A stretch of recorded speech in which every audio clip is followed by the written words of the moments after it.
Today, I'm going to show you how to add chapters to a YouTube video.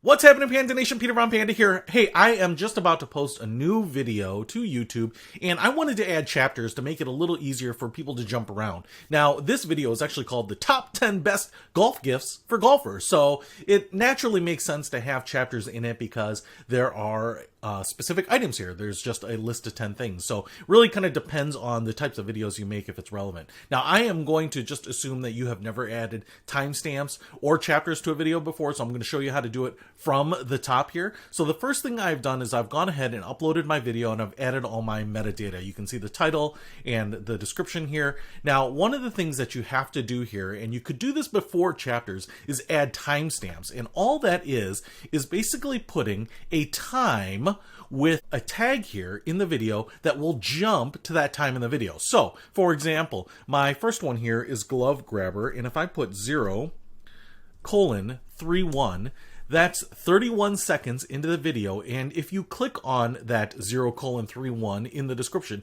it'll jump to the 31st second in the video. So it's a great way to just kind of jump forward here. Now, if I add 0:53, that's where my second one comes in, so at the 53rd second. And what you'll see in the description are all these times, and if you tap on those or click on those, it'll jump to that time in the video. Now, the problem here, if I just go up here and I click save, is that while I will get the timestamps on those videos, I actually won't get chapters. So what you might be able to see here, if you're looking for a Christmas gift for a golfer, here are my top 10 favorites this year. All right, so there's the video, and what you might see here, if I go down here, you can see these timestamps, and if I click on 31, it jumped to the 31st second. So that's great. But we don't have any blocks on the timeline here to really indicate chapters and allow the viewer, as you're watching, to skip around to the different chapters on the video. All right, so what I'm going to go ahead and do here is I'm actually going to take my timestamps that I've already created and just continue and finish this out here. All right, now I've got all my timestamps, but like I said, that's just going to jump to a specific point in the video. What you have to do here to get chapters is start the timestamp. So I'm just going to put 0:00 and then put start after. You don't actually have to put start, but you do need 0:00 to start that. Now, if I go back up here to save, and now we go back to the video, and I'm going to reload it here.